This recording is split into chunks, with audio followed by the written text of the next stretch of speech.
Last week, Star Wars Hunters finally got a brand new update to the game, the first one since October last year, and it was huge. We got new cosmetics, a new map for Squad Brawl, tons of UI and UX changes, Hunter rebalancing, a rework of how ability variants work in the game, and so much more. So in today's video, I'll be giving you my thoughts on the update. What I will say right now is that the game feels so fresh and new at the moment, and I really appreciate that it sucks not to be able to play it for so many of you right now, but I can assure you that it really will be worth the wait. Even if you're not a huge mobile gamer, I seriously recommend trying it out for yourself, and I have no doubt it'll be fantastic on the Nintendo Switch as well. First of all, it's great to see that the soft launch has expanded into 6 European countries now, and hopefully it will expand into more fairly soon, but if not, hopefully it will actually release. So with regards to the review, I'm going to start off by talking about the new map, which is Mos Espa Waystation.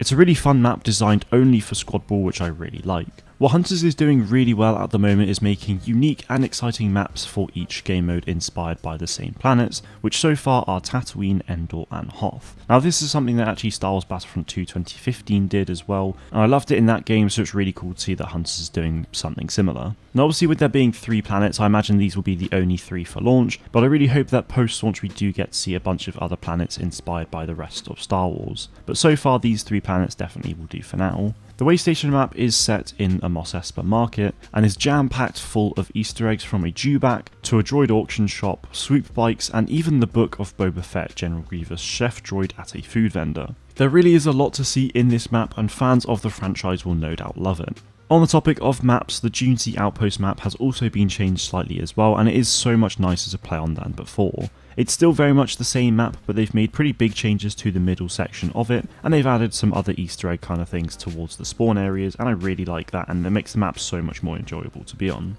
Also added to the game was more cosmetics. Now I've not seen any of them actually in game yet, but thanks to OneSpeed digging into the files, we now have actually seen them. And for the most part they are pretty cool. A lot of them are fairly basic recolors, so it's nothing too exciting, but they have added some great skins and victory poses like these ones for example, so I really look forward to grinding out for them. On the topic of customization, unfortunately intro animations have been taken out of the game, which I do think is a real shame, as it added some really cool moments before the game started, and there was also a lot of potential with what they could do with them. With that being said, the reason for their removal is totally understandable, as they want to get players into games as soon as possible. Hunters matches usually last around 3.5 minutes, but it did used to take 40 seconds to even a minute sometimes to get from the home screen to the start of the game, but now it can be as short as 20 seconds for example, which is a huge improvement. So as much as it is a shame to see intro animations go, it absolutely is the best for the game's experience. So as I just said, the start of a match has been improved massively in terms of timings and the overall user experience, but the end of a match and the hunter menus have also been improved as well.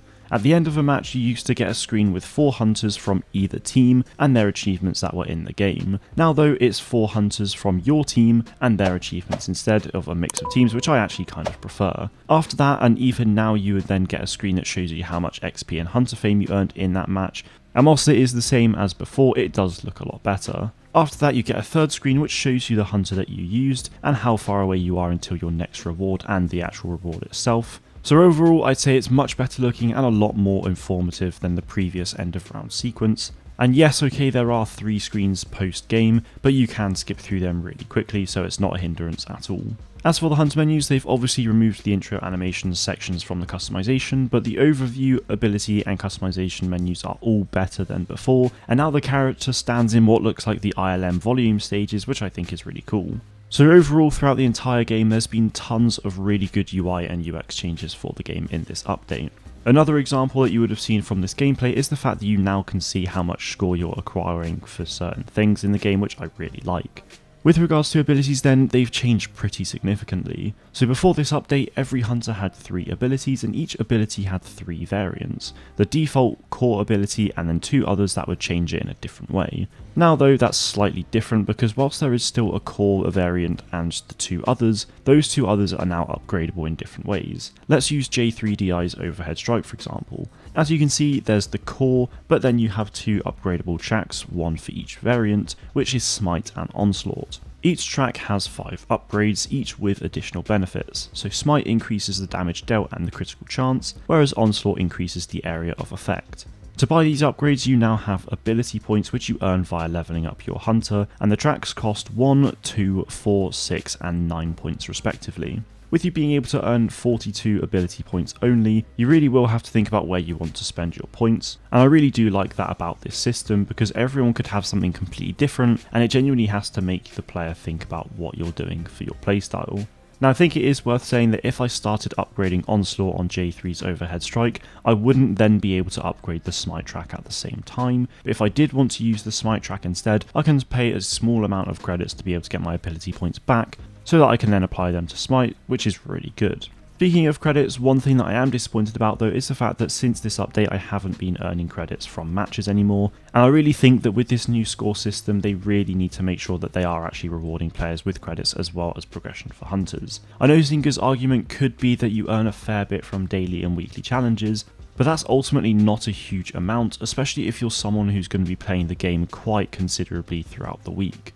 People will no doubt be happy to grind the game for credits to buy skins that they really want, and core players should feel rewarded. So I think Zynga needs to make sure they actually bring back this system, but also make it fair, so that you are actually earning a decent amount of credits based on your score. Now there is honestly so much more I could go over in this video about how many changes there are and why they're good or why they're not so good, but I have covered all the big ones as far as I can think of. But overall, Boss Alien and Zynga have done a very good job with this update in my opinion, and it has set the game in another positive direction towards launch, which hopefully isn't too far away.